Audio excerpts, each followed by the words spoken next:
The Inspector General debunks that there was any sort of anti-Trump political bias that was motivating or driving any of these decisions. They debunked the idea that the Christopher Steele dossier of opposition research against Trump was the basis for opening the FBI's Russia investigation. It absolutely was not. And, oh, by the way, no, there was no spying on the Trump campaign.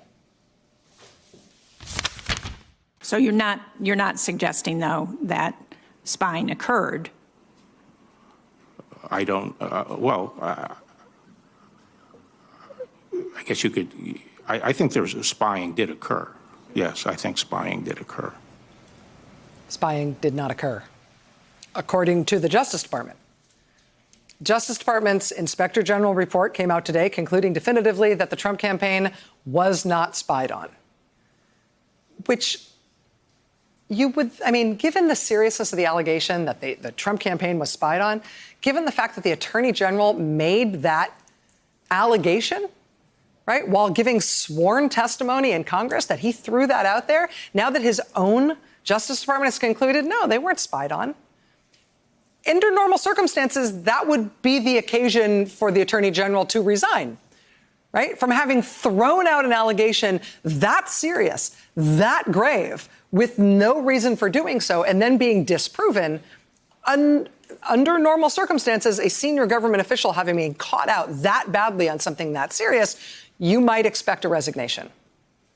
Rather, what we actually got today was Attorney General William Barr releasing a statement taking issue with the findings of the Inspector General's report and basically saying he doesn't believe it, trying to spin the findings of the Inspector General's report to make them seem much more in line with the kind of crazy criticism that he and the Trump White House have been promoting for months.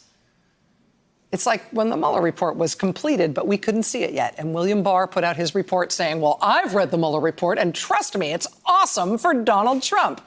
Right? That was oddly effective in terms of the public public misunderstanding of the Mueller report when Barr did that the first time. It appears that he is trying to do that again with this Inspector General report.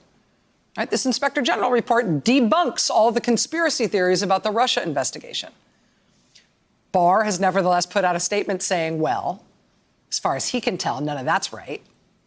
I mean, the problem this time is that, number one, we've all got the report and we can read it ourselves. We don't have to rely on Bill Barr summarizing it for us this time before we're allowed to see it. But number two, we've also seen him pull this trick before, right? So we can now more easily recognize that, yeah, this is what Bill Barr does as Trump's Attorney General.